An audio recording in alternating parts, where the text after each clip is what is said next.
আসসালামু আলাইকুম। প্রিয় শিক্ষার্থীরা, আমরা এই পর্বে কথা বলব ১২ অধ্যায়ের একটা বেসিক পর্ব নিয়ে। তো বেসিকের মূল আমাদের থাকবে, ফোকাস থাকবে কৃষি ও শিল্প ক্ষেত্রে রসায়ন।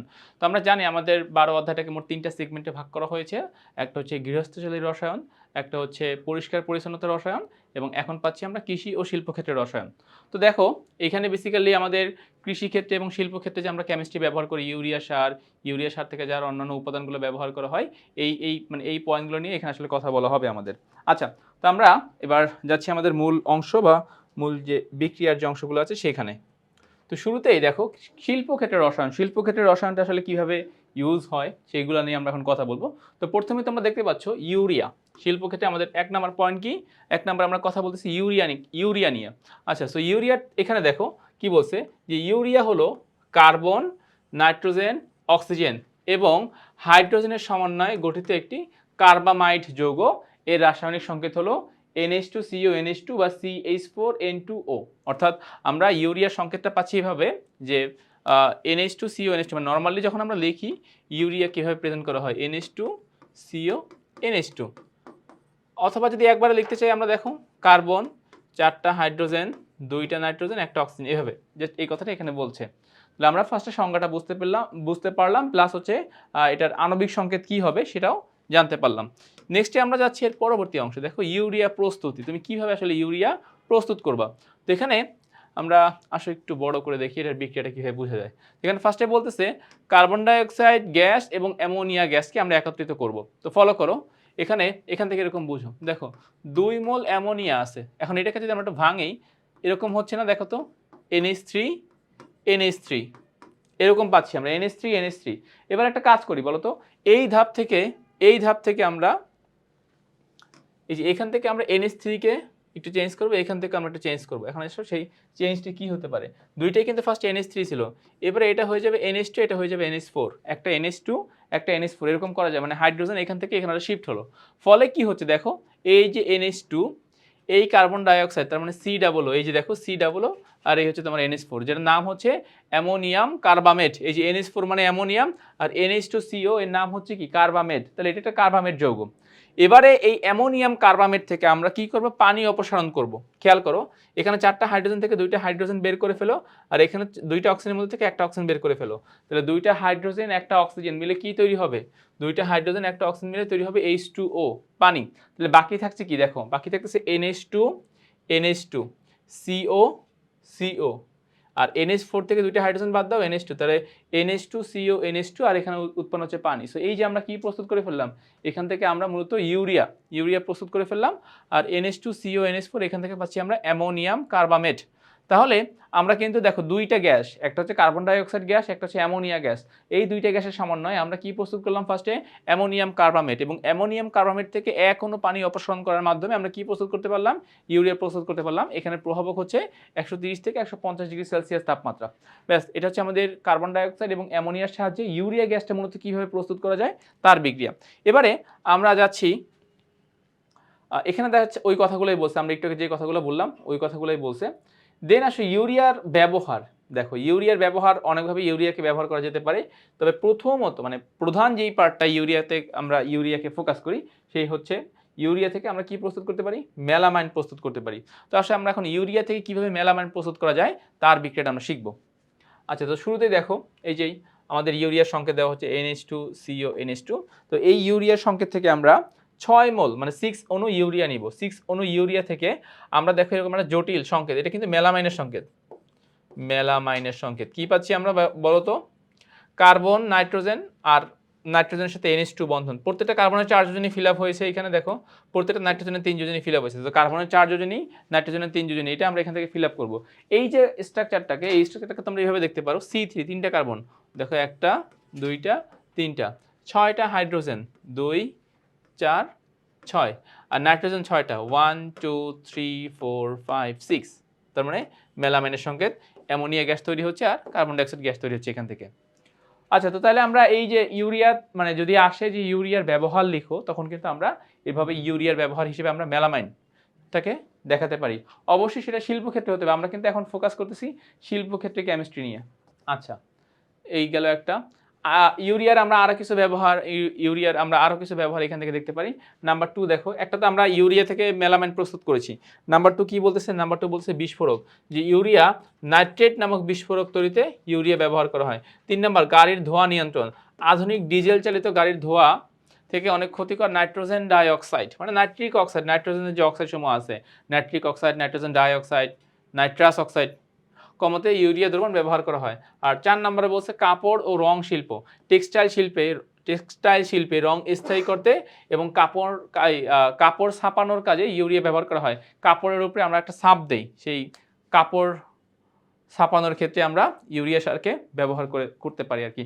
তো এরকমভাবে ইউরিয়ার ব্যবহার আসতে পারে। তবে প্রথম যে বিক্রিয়া রিলেটেড যেটা তোমাদেরকে দেখালাম, ওইটা আসলে অনেক বেশি গুরুত্বপূর্ণ, ওইটা আমাদেরকে অনেক ফোকাস দিয়ে দেখতে হবে। তো আমরা যাচ্ছি আমাদের পরবর্তী অংশে। তো এবারে আমরা যাচ্ছি অ্যামোনিয়া গ্যাস প্রস্তুতি, শিল্পক্ষেত্রে কিভাবে আসলে অ্যামোনিয়া গ্যাস প্রস্তুত করা যায় সেটা নিয়ে আমরা এখন কথা বলবো। তো দেখো, অ্যামোনিয়া গ্যাসকে দুইভাবে প্রস্তুত করা যায়, একটা হচ্ছে হেবার প্রসেস, আর একটা হচ্ছে অ্যামোনিয়া গ্যাসের পরীক্ষাগার প্রস্তুতি। দুইটা প্রসেস রয়েছে অ্যামোনিয়া গ্যাসের। তো এই যে দেখো, এখানে আসলে এখন আমরা কথা বলবো অ্যামোনিয়া গ্যাসের পরীক্ষাগার প্রস্তুতি। দেখো বিক্রিয়াটা কীভাবে করা হচ্ছে। তো প্রথমেই তোমাকে একটা লবণ নিতে হবে, যে লবণটা অ্যামোনিয়াম সমৃদ্ধ লবণ। তো দেখো আমরা পাচ্ছি অ্যামোনিয়াম ক্লোরাইড এবং ক্যালসিয়াম অক্সাইড।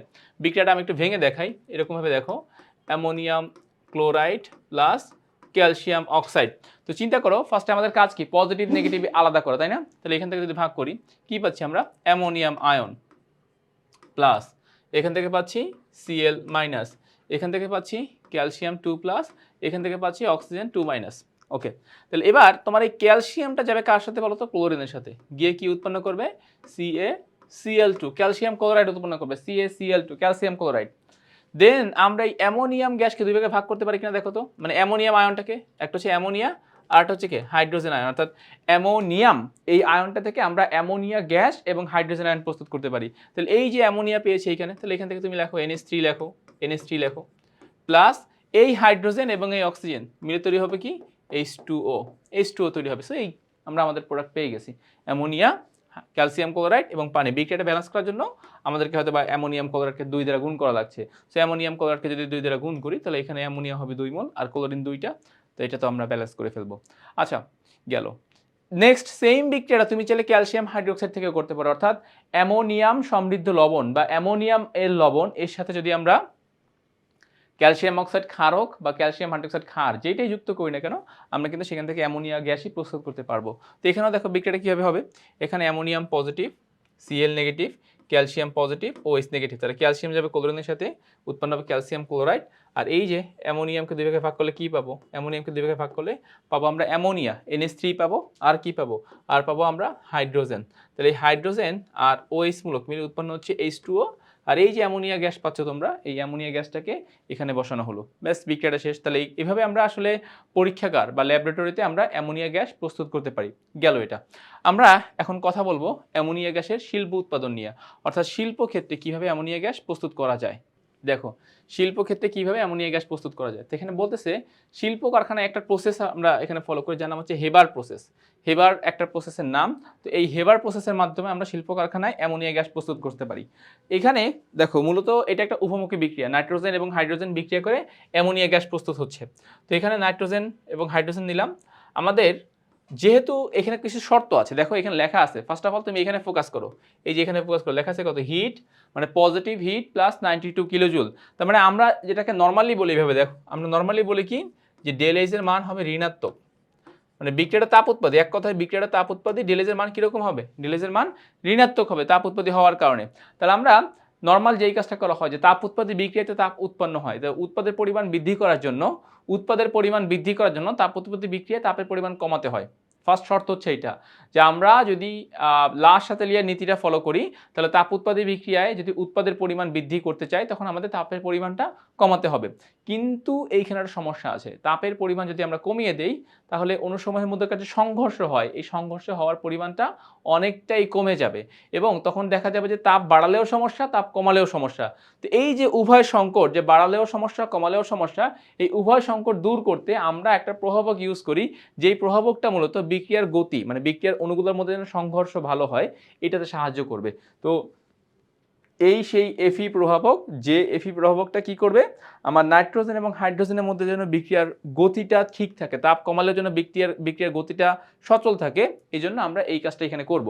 আর এটার প্রভাবক কত দেখো, এটার প্রভাবক 200 থেকে 250 এটিএম হচ্ছে গিয়া চাপের মান, আর 450 থেকে 550 ডিগ্রি সেলসিয়াস তাপমাত্রা। সো তিনটা প্রভাবক আমরা এখানে ইউজ করব। নাম্বার 1 লোহার গুঁড়া, নাম্বার 2 200 থেকে 250 এটিএম চাপের মান, আর নাম্বার 3 450 থেকে 550 ডিগ্রি সেলসিয়াস তাপমাত্রা। দিলে যদি আমরা সমস্ত কিছু প্রপার ওয়েতে দিতে পারি, তখন কি হবে, এই যে আমার অ্যামোনিয়া গ্যাস আছে, এই অ্যামোনিয়া গ্যাসের উৎপাদনটা অনেক ভালো হবে। আচ্ছা, এবারে যাচ্ছি অ্যামোনিয়া থেকে আরেকটা কৃষি সার, যার নাম হলো অ্যামোনিয়াম সালফেট প্রস্তুতি। আচ্ছা, তো দেখো এখানে আমরা বিক্রিয়াটা আসলে কিভাবে করব। বিক্রিয়াটা এখানে হবে যে অ্যামোনিয়া আর সালফিউরিক অ্যাসিড বিক্রিয়া করে অ্যামোনিয়াম সালফেট। বেসিক্যালি এখানে দুইটা হাইড্রোজেনকে তোমরা অ্যামোনিয়ার সাথে অ্যাড করে দাও, তাহলে NH3 দুইটা হাইড্রোজেন পেলে কি হয়ে যাবে, NH4 হয়ে যাবে। আর যেহেতু দুইটা, সেজন্য NH4 2, আর এখানে থাকতেছে সালফেটমূলক, তাহলে NH4 2SO4 অ্যামোনিয়াম সালফেট। আচ্ছা, তাহলে এই অ্যামোনিয়াম সালফেটের ব্যবহারটা কি? অ্যামোনিয়াম সালফেটকে আমরা অনেক কাজে ব্যবহার করতে পারি। মেইনলি কৃষি সার হিসেবে এটার ব্যবহার করা হয়, মেইনলি কৃষি সার। অ্যামোনিয়াম সালফেটটাকে আমরা কৃষি সার হিসেবে বেশি ব্যবহার করি। তো এখানে আরও কিছু ব্যবহার আমরা এক্সট্রা দিচ্ছি তোমাদেরকে, ইনফরমেশন যাতে করে তোমরা এখান থেকে পেতে পারো। তো দেখো কি কি ইনফরমেশন দেওয়া হচ্ছে এখান থেকে।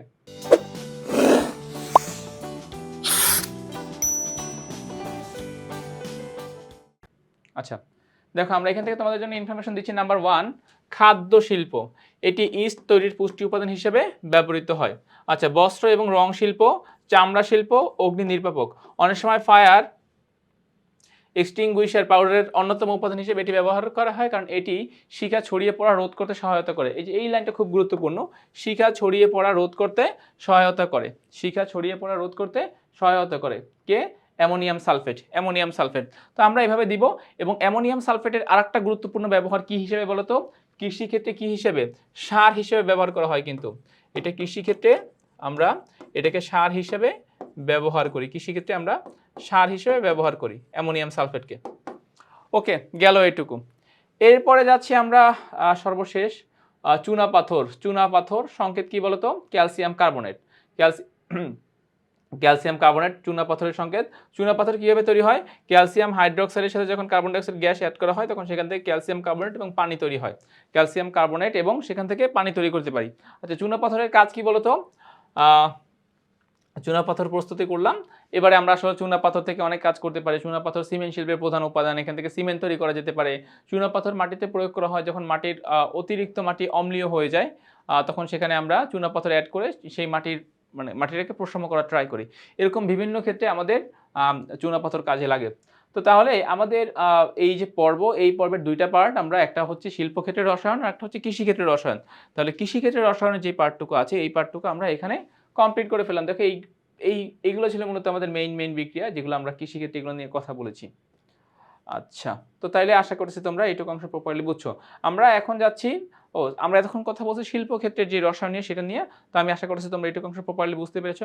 এবারে আমরা কথা বলবো কৃষিক্ষেত্রের রসায়ন। তার মানে এতক্ষণ যাবত যেই উপাদানগুলো আমরা তৈরি করেছি, কি তৈরি করেছি, আমরা ইউরিয়া সার প্রস্তুত করেছি, আমরা অ্যামোনিয়াম সালফেট প্রস্তুত করেছি, আমরা ক্যালসিয়াম কার্বনেট প্রস্তুত করেছি। তো এগুলোই আসলে কৃষিতে কিভাবে অ্যাপ্লাই করা হয় এবং মাটি সেইগুলোকে কিভাবে গ্রহণ করে, তো এই পয়েন্টগুলো নিয়েই আমরা এখন এই পর্বে কথা বলবো। তো আমরা এবার যাচ্ছি কৃষি ক্ষেত্রে রসায়ন, অর্থাৎ এতক্ষণ তো আমরা শিল্পক্ষেত্রে কিভাবে বিভিন্ন জিনিস প্রডিউস করা যায় সেগুলো আমরা দেখেছি। এবারে আসো এই যে উপাদানগুলো আমরা তৈরি করলাম, আমরা ইউরিয়া সার প্রস্তুত করেছি, আমরা অ্যামোনিয়াম সালফেট প্রস্তুত করেছি, আমরা ক্যালসিয়াম কার্বনেট প্রস্তুত করেছি, এইগুলো আসলে কৃষকরা বা উদ্ভিদ এগুলো কিভাবে গ্রহণ করে, এই ব্যাপারগুলো নিয়ে আমরা কথা বলবো। তো শুরুতেই দেখো চুনা পাথরের ব্যবহার নিয়ে এসেছি আমরা। চুনা পাথরের এক নম্বর ব্যবহার কি বলতো, মাটির অম্লতা নিয়ন্ত্রণ। ফলো করো, ক্যালসিয়াম কার্বনেট হাইড্রোজেন আয়ন, এই হাইড্রোজেন আয়ন বলতে মাটিতে যে অম্লটা আছে, মাটিতে যে অ্যাসিডটা সৃষ্টি হচ্ছে, এর সাথে বিক্রিয়া করছে। এখন দেখো এখানে কি হবে, এখানে প্রথমত হাইড্রোজেন আয়নের সাথে একটা ঋণাত্মক আয়ন আছে। ঋণাত্মক আয়ন মানে অ্যাসিড হলে তো সেখানে যেরকম হাইড্রোজেন আয়ন থাকবে, এর সাথে তো কোনো একটা নেগেটিভ আয়ন থাকবে, ক্লোরাইড হতে পারে, সালফেট হতে পারে, নাইট্রেট হতে পারে, কার্বনেট হতে পারে ইত্যাদি। তার মানে এই ক্যালসিয়াম যাবে ওই সেই আয়নের সাথে, উৎপন্ন হবে ক্যালসিয়াম লবণ। কার্বনেট মূলককে দুই ভাগে ভাগ করো, কার্বনেট মূলককে ভাগ করলে কি পাওয়া যায়, কার্বন ডাইঅক্সাইড পাওয়া যায় আর অক্সিজেন আয়ন পাওয়া যায়। তাহলে এই অক্সিজেন আয়ন আর এই অ্যাসিডের হাইড্রোজেন আয়ন মিলে তৈরি করবে পানি আর এই কার্বন ডাইঅক্সাইড। তার মানে তোমার মাটি যদি অম্লীয় হয়ে যায় বা মাটিতে যদি কোনো কারণে অ্যাসিডের পরিমাণটা বেড়ে যায়, তখন আমরা এই ক্যালসিয়াম কার্বনেট প্রয়োগ করার মাধ্যমে বা চুনাপাথর প্রয়োগ করার মাধ্যমে ওই মাটির অম্লত্ব আমরা নিয়ন্ত্রণ করতে পারি। আচ্ছা, 2 নম্বরে বলতেছে ক্যালসিয়ামের উৎস হিসাবে ক্যালসিয়াম চুনাপাথর মাটিতে প্রয়োজনীয় ক্যালসিয়াম সরবরাহ করে, যা গাছের কোষ প্রাচীর গঠনে সহায়তা করে।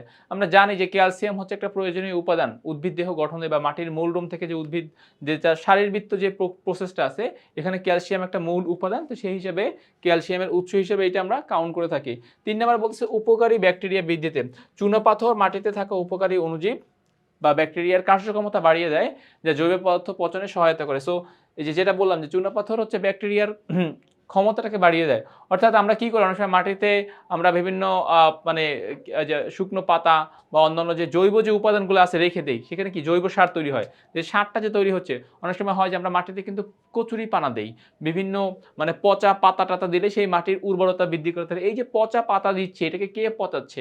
ব্যাকটেরিয়া পচাচ্ছে। সো ব্যাকটেরিয়ার কার্যক্ষমতা বৃদ্ধি করতে পারে কে? Calcium carbonate. আচ্ছা, এবারে আমরা যাচ্ছি এর পরবর্তী উপাদান ইউরিয়ার ব্যবহার। দেখো, ইউরিয়া সার আমরা মাটিতে দেই বিভিন্ন কারণে, বিভিন্ন প্রয়োজনে আমরা ইউরিয়া সারটা মাটিতে প্রয়োগ করে থাকি। তো এখন আমরা ইউরিয়ার ব্যবহারটা দেখব যে ইউরিয়া আসলে কিভাবে কাজ করে। তো এটাকে আমি একটু বড় করে নিচ্ছি আমাদের বোঝার সুবিধার জন্য। আচ্ছা দেখো, এবারে তো ফার্স্টে দেখো পানিকে 3 ভাগে ভাগ করো, হাইড্রোজেন, অক্সিজেন, হাইড্রোজেন। তাহলে ফার্স্টে এখানে একটা দাও হাইড্রোজেন, এখানে একটা দাও হাইড্রোজেন, আর এখানে দাও একটা অক্সিজেন। মানে NH2 কে দিব আমরা হাইড্রোজেন আর CO কে দিব আমরা অক্সিজেন। তাহলে NH2 হয়ে যাবে NH3 আর CO হয়ে যাবে কি CO2, কার্বন ডাই অক্সাইডে পরিণত হবে। তাহলে আমরা ফার্স্টে কার্বন ডাই অক্সাইড তৈরি করলাম। এবার এই যে আমরা দুটো অ্যামোনিয়া পেলাম না, এই দুইটা অ্যামোনিয়ার সাথে তুমি 2 অণু পানি যুক্ত করো, তাহলে কি হবে? Ammonium hydroxide. আমরা জানি, আমরা নরমালি যদি এক অণুর ক্ষেত্রে চিন্তা করি, দেখো NH3 প্লাস H2O, H2O কে 2 ভাগে ভাগ করা যায়, কি বলো তো? H এবং OH, এইচটা যাবে NH3 এর সাথে, উৎপন্ন হয়ে যাবে NH4, আর OH টা তো সাথে এসে বসে যাবে। তাহলে আমরা পাচ্ছি কি? NH4OH। আচ্ছা, এবারে এই NH4OH কে আমরা 2 ভাগে ভাগ করব। এক ভাগে যাচ্ছে আমাদের NH মানে অ্যামোনিয়াম হাইড্রোক্সাইডকে 2 ভাগে ভাগ করো, এক ভাগে যাচ্ছে তোমাদের অ্যামোনিয়াম আয়ন, আর এক ভাগে যাচ্ছে আমাদের হাইড্রোক্সিল আয়ন। যেহেতু 2 অণু নেওয়া হচ্ছে, তাহলে অ্যামোনিয়াম আয়ন হবেও 2টা, হাইড্রোক্সিল আয়ন হবেও 2টা। এই যে অ্যামোনিয়াম আয়নটা আমরা পেয়েছি, দেখো এখানে লেখা আছে, এই অ্যামোনিয়াম আয়নটা কে গ্রহণ করে? উদ্ভিদ গ্রহণ করে। তার মানে উদ্ভিদ এই অ্যামোনিয়াম আয়নটাই মূলত গ্রহণ করে, তার পুষ্টি উপাদান ফিল আপ করে। এবং এই ক্ষেত্রে আমাদের একটা প্রভাবক থাকে, যার নাম ওই একটা এনজাইম থাকে, যার নাম হচ্ছে ইউরিয়েস এনজাইম। আচ্ছা, গেল এইটুকু। এবারে আমরা যাচ্ছি আর কি নেক্সট অংশে। বলতেছে উদ্ভিদের ক্ষেত্রে ইউরিয়া সারের ভূমিকা। উদ্ভিদ আসলে ইউরিয়া সারটাকে কিভাবে কাজে লাগায়? এটি উদ্ভিদকে প্রোটিন তৈরিতে সহায়তা করে। দেখো, প্রোটিনের মধ্যে কি দরকার? নাইট্রোজেন দরকার। আমাদের উদ্ভিদ প্রোটিন বলো বা প্রাণীজ প্রোটিন বলো, সকল ক্ষেত্রে নাইট্রোজেন থাকে মুখ্য ভূমিকায়। তাহলে প্রোটিন তৈরি করা হয় যে অ্যামোনিয়াম আয়ন থেকে। পাতা কাণ্ডকে দ্রুত বড় এবং সবুজ করে তোলে, ফসলের ফলন বাড়াতে এটি সরাসরি মাটিতে প্রয়োগ করা হয়। খাদ্য সম্পর্ক হিসেবে অনেক সময় গবাদি পশুর খাবারের প্রোটিনের উৎস হিসেবে সামান্য পরিমাণ ইউরিয়া মিশানো হয়। আচ্ছা, এবারে যাচ্ছি আমরা অ্যামোনিয়াম সালফেটের ব্যবহার। আমরা একটু আগে যে অ্যামোনিয়াম সালফেট বলেছিলাম, অ্যামোনিয়াম সালফেটের ব্যবহার। আচ্ছা, অ্যামোনিয়াম সালফেটটা যেহেতু আমরা আগের অংশে কথা বলেছি, সুতরাং এই অংশে আমাদের এটা দরকার নেই, আমরা নেক্সট অংশে। তো দেখো, এবার আমরা কথা বলতেছি কৃষিদ্রব্য সংরক্ষণে আমাদের যে অনুমোদিত ফুড প্রিজারভেটিভগুলো রয়েছে সেগুলো নিয়ে। তো এখন সেখানে কারা কারা আসতে পারে দেখো। প্রথমত যেটা বলছে যে অনুমোদিত ফুড প্রিজারভেটিভ কারা, যারা আসলে বিশ্ব খাদ্য সংস্থা FAO, তারপর হচ্ছে WHO অথবা বাংলাদেশের BSTI, এদের দ্বারা স্বীকৃত, যেগুলো মানুষের দেহে কোনোরূপ ক্ষতির কোনো কারণ হবে না, যেগুলো দ্বারা খাদ্য সংরক্ষণ করলে খাদ্যটা সেফ থাকবে, ভালো থাকবে, কোনো ফুড পয়জন সেখান থেকে তৈরি হবে না। ঠিক আছে, এদেরকে আমরা অনুমোদিত ফুড প্রিজারভেটিভ বলি। এখন এরকম অনুমোদিত ফুড প্রিজারভেটিভ কে হতে পারে দেখো, সোডিয়াম বেনজয়েড হতে পারে, benzoic acid, potassium sorbate, sodium metabisulphite, vinegar, লবণের দ্রবণ, চিনির দ্রবণ। সো তুমি চাইলে এদের দ্বারা খাবার সংরক্ষণ করতে পারবা, এই ক্ষেত্রে তোমার কোনো সমস্যা নাই, তুমি চাইলে এগুলো ইউজ করতে পারবা। এবং সবগুলাই কিন্তু দেখো কোন কোন উপায় তৈরি করা যায় সেগুলোও আমরা এখানে লিখে দিয়েছি। আচ্ছা, গেল এটা। আচ্ছা, এবারে যাচ্ছি আমরা, দেখো এবারে আমরা যাচ্ছি কোথায়? বলতেছে যে কৃষিদ্রব্য নিয়ন্ত্রণে বা কৃষিদ্রব্য সংরক্ষণ করার ক্ষেত্রে আমাদের কিছু অননুমোদিত ফুড প্রিজারভেটিভ, অননুমোদিত মানে যেগুলো অনুমোদন দেওয়া হয় নাই, এরকম কিছু ফুড প্রিজারভেটিভ রয়েছে। যার এক নম্বরে দেখো ক্যালসিয়াম কার্বাইড। আচ্ছা, সেখান থেকে কি পাই আমরা? অ্যাসিটিলিন গ্যাস পাই। তাহলে বলতেছে দেখো, ক্যালসিয়াম কার্বাইড মূলত একটি রাসায়নিক যৌগ, আর্দ্র পরিবেশে বা পানির সংস্পর্শে অ্যাসিটিলিন গ্যাস উৎপন্ন করে। অ্যাসিটিলিন গ্যাস ফল, বিশেষ করে আম, কলা দ্রুত পাকানো সহ ফলের রং উজ্জ্বল আকর্ষণীয় করে তোলে। শিল্প কারখানায় ধাতব, ওয়েল্ডিং, এবং কাটিংয়ে এই ফল পাকানোর জন্য ব্যবহার করা হলে বিষাক্ত উপাদান কিডনি, বিকল, লিভার ইত্যাদির ক্ষমতা নষ্ট হয়ে যেতে পারে। ইভেন এমনকি রক্তে লিউকেমিয়ার ক্যান্সার হতে পারে। সহজ হিসাব, আমরা যে অ্যাসিটিলিন গ্যাস দিয়ে করি, ক্যালসিয়াম কার্বাইডের সমন্বয়ে যে অ্যাসিটিলিন গ্যাস, এই অ্যাসিটিলিন গ্যাস ফল পাকাতে সহায়তা করে। যে তোমরা দেখবে যে রমজান মাসে কি হয়, অনেক অসাধু ব্যবসায়ীরা দ্রুত কলা পাকে না, তারপর সেটার উপর রঞ্জক পদার্থ দিয়ে মনে হয় যেন বাইরে থেকে দেখলে কলাটা পেকে গেছে, এবং ওই কলা যদি আমরা খাই তখন কিন্তু আমাদের এরকম নানাবিধ সমস্যা তৈরি হয়ে যেতে পারে। আচ্ছা, গেল এটা। সেকেন্ড পয়েন্ট বলছে ফরমালিন। আচ্ছা, ফর্মালডিহাইডের দেখো কি বলছে, ফরমালিনের কথা কি বলছে, ফর্মালডিহাইডের 40% জলীয় দ্রবণকে ফরমালিন বলে। এটি মাছ, দুধ, ফলের পচন রোধ করে এবং খাদ্যকে দীর্ঘদিন শক্ত এবং সতেজ দেখায়। ফরমালিন মানুষ এবং প্রাণী সকলের জন্য বিষাক্ত। এটি কিডনি, লিভারের নানানবিধ সমস্যা তৈরি করে থাকে। গবেষণাগারে মৃত প্রাণীর দেহ সংরক্ষণে এটি ব্যবহার করা হয়। বেসিক্যালি ফরমালিনটা বানানো হয়েছে কি জন্য, ধরো কোনো একটা বিলুপ্ত প্রাণীর ফসিল আমরা পেয়েছি, ওটাকে আমরা অনেকদিন সংরক্ষণ করতে চাই, এই ক্ষেত্রে ফরমালিন ব্যবহার করা হয়েছে। কিন্তু যেটা করে বাংলাদেশ বা অন্যান্য জায়গার অসাধু ব্যবসায়ীরা, ওই ফরমালিনটাই একটা তাজা ফলের উপর প্রয়োগ করে, ফলে ফলটা নষ্ট হয় না, পচে না, অনেকদিন ভালো থাকে। এখন দেখো, কাঁচা সবজি, ফলমূল তো এগুলো পচনযোগ্য, এগুলো তুমি একদিন দুই দিন পরে এটা পচে যাবে, তোমার ফেলে দিতে হবে।